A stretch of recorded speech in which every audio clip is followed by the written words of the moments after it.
Hey everyone, I'm Jimmy. This is my son Jesse, and this is the Real Dad Show.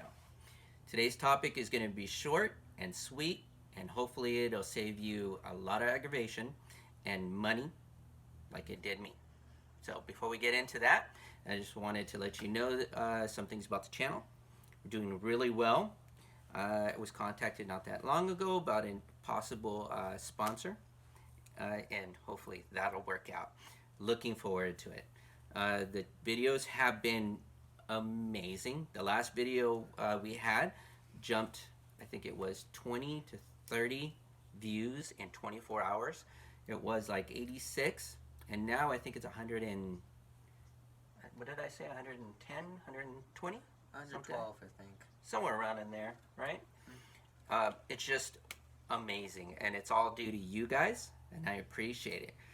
Just don't forget, not only watching the videos, subscribe to my videos, because we're coming up with some really good topics coming up. So I know you want to know. So hit the notification bell so you know when those videos come out. And don't forget, like and subscribe.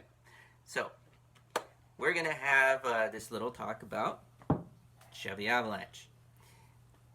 Flex fuel. I never had a car that had flex fuel.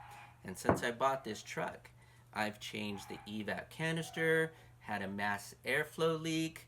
I've had codes coming up for the oxygen sensors. I've been trying to not spend a lot of money, but try to figure out these problems.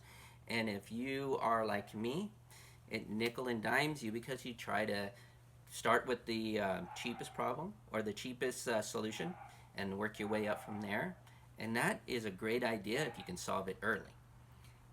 That's what I thought I did.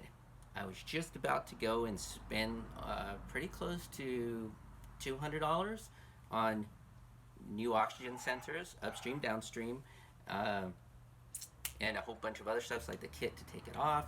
And it was just going to be a nightmare because I have to go to work tomorrow, and I still have a problem with my fingers. I still have trigger finger, and it's hard for me to grip. So lucky thing Jesse was here, so he was going to be my grease monkey today.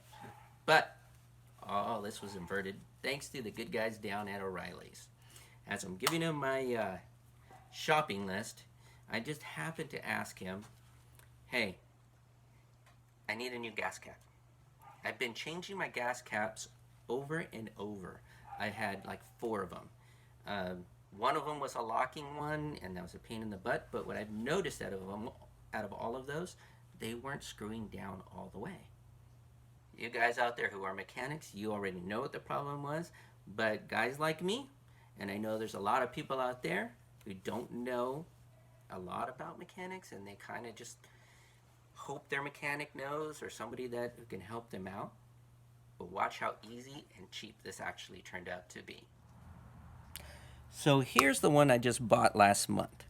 And I'm going to try to get the camera down in a better angle, but if you can see right there, there's a little edge right there where it's just not seated properly. And if you try to do it again, it'll seat. And now it looks like it's completely locked, but on the back, there's a gap, just like there was in the front. No matter how you do this, there's always going to be a gap. And it's been driving me crazy because I've been getting error codes that say mass airflow leak. Now let's see if I can get you down there so you can actually see what I'm talking about. See that little gap right there?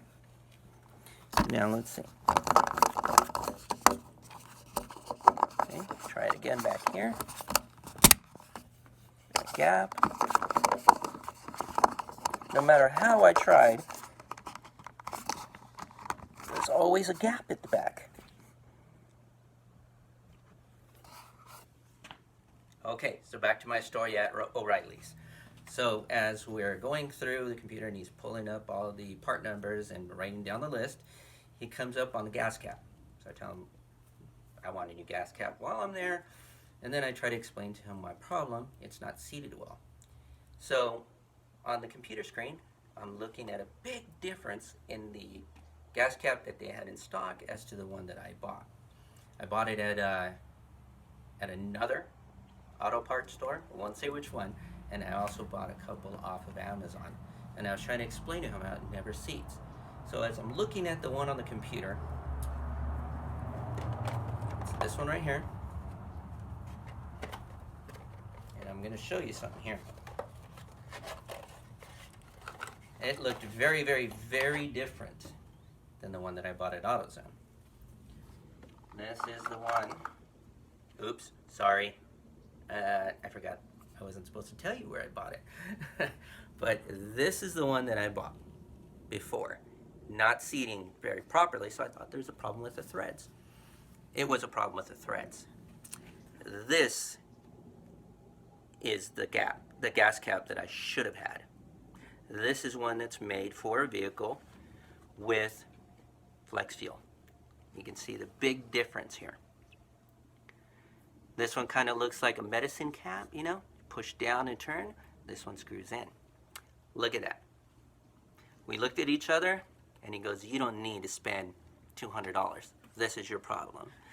Buy this, $16, and if that doesn't solve your problem, then come back and spend a bunch of money. But this, I'm betting 100%, this is my problem.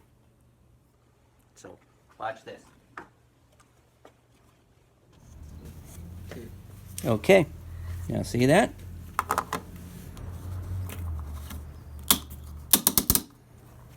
Look at that.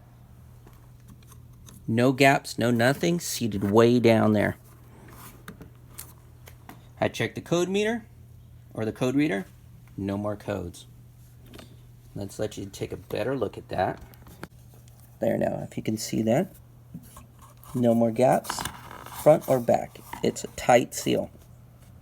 That's where my massive airflow leak was coming from. That's what set off the oxygen sensors codes, because the oxygen sensor wasn't reading it properly. It was saying it was too rich because too much air was coming in. That was my problem right there. So again, O'Reilly's. It's the brand is Stamp. The part number is 10841. I'll have this information in the comments below with a link to where you can find it. Hopefully this is going to solve your problem. A lot of online forums for Chevy Avalanches all describe the same issue. No one has ever mentioned flex fuel gas cap. I'm hoping this will help all you guys out. Thank you for spending your time with me and my son. You almost got a chance to see us change oxygen sensors. Hopefully not. So, thank you for joining me. We appreciate it. This is The Real Dad Show. I'm Jimmy. I'm Jesse.